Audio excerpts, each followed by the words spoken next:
నమస్కారం. ఇవాళ ఓ చాలా ముఖ్యమైన విషయం మాట్లాడుకుందాం. మనలో చాలా మందికి చెప్పాలంటే అన్నం లేనిదే ముద్ద దిగదు కదా. కానీ ఈ మధ్య డాక్టర్లందరూ ఒకే మాట అంటున్నారు. అదేంటంటే రైస్ తగ్గించండి, మిల్లెట్స్ తినడం మొదలుపెట్టండి అని. అసలు ఎందుకిలా చెప్తున్నారు?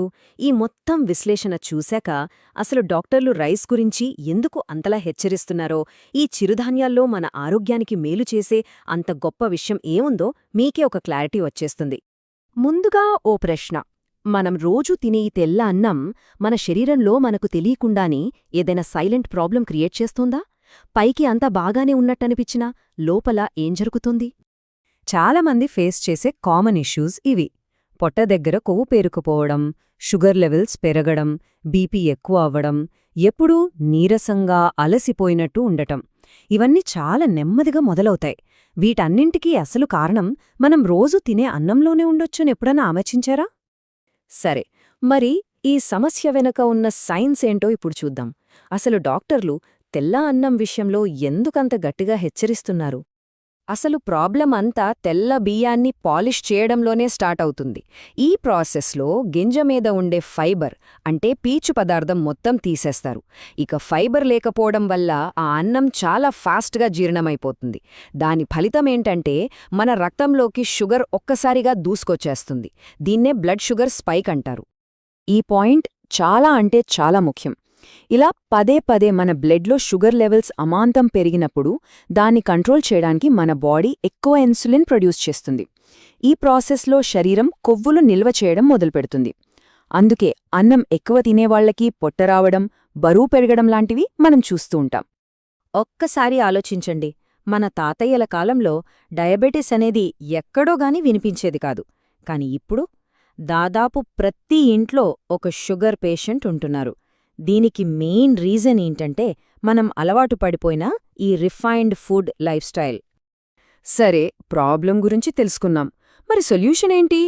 ఆశ్చర్యంగా ఆ సొల్యూషన్ మన పాతకాలపు ఆహారంలోనే ఉంది. అవే చిరుధాన్యాలు, అంటే మిల్లెట్స్. మనం ఎప్పుడో మర్చిపోయిన ఈ సూపర్ గ్రెయిన్ని మళ్లీ మన లైఫ్లోకి తీసుకురావాల్సిన టైం వచ్చేసింది. సింపుల్గా చెప్పాలంటే మిల్లెట్స్ అనేవి మన పురాతన సూపర్ ఫుడ్స్ అన్నమాట. మన ఇండియాలో వేల సంవత్సరాలుగా వీటిని తింటూనే ఉన్నారు. ఇంకో మంచి విషయం ఏంటంటే ఇవి పర్యావరణానికి కూడా చాలా మంచివి. తక్కువ నీటితోనే పండుతాయి. మనకు మార్కెట్లో చాలా రకాల మిల్లెట్స్ దొరుకుతాయి. వాటిలో ముఖ్యమైనవి రాగులు, జొన్నలు, సజ్జలు, కొర్రలు, ఇంకా అరికెలు. వీటిలో చాలా పేర్లు మనకు ఇప్పటికీ తెలిసే ఉంటాయి. ఇక అసలు విషయానికొద్దాం. తెల్ల అన్నానికి ఈ మిల్లెట్స్కి పోషకాల విషయంలో ఎంత తేడా ఉందో ఇప్పుడు నేరుగా పోల్చి చూద్దాం. ఇది చూస్తే మీకే పూర్తి క్లారిటీ వస్తుంది. ఈ టేబుల్ని ఒకసారి చూడండి. అసలు తేడా ఇక్కడే కనిపిస్తోంది. ఫైబర్ బియ్యంలో చాలా అంటే చాలా తక్కువ.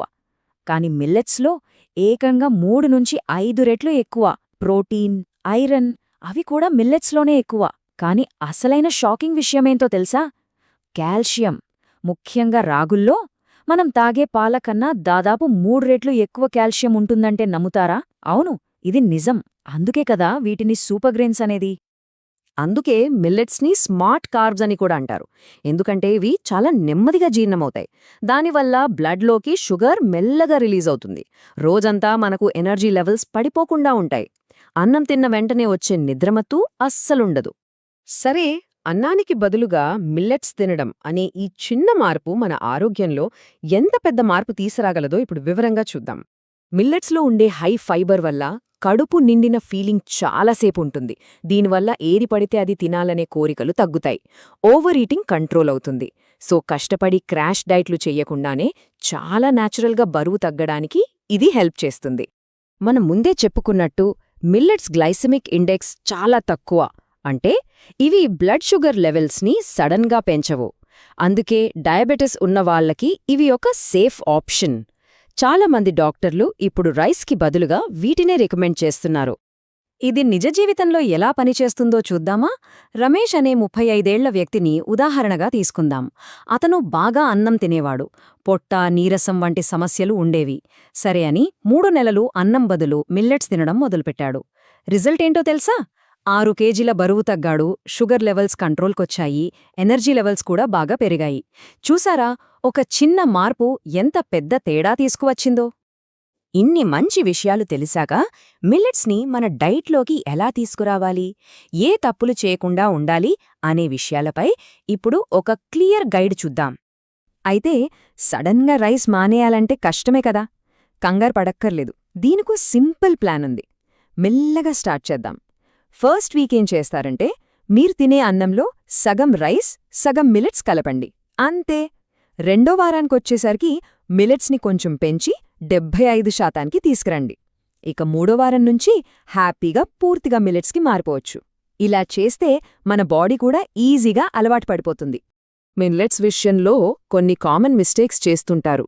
హెల్దీ కదా అని మరీ ఎక్కువగా తినేయడం, వండటానికి ముందు సరిగ్గా నానపెట్టకపోవడం, ఇంకా వాటిని వండేటప్పుడు ఎక్కువ నూనె వాడటం. ఒకటి గుర్తుంచుకోండి, మిల్లెట్స్ ఆరోగ్యకరమే, కానీ బ్యాలెన్స్ అనేది చాలా ముఖ్యం.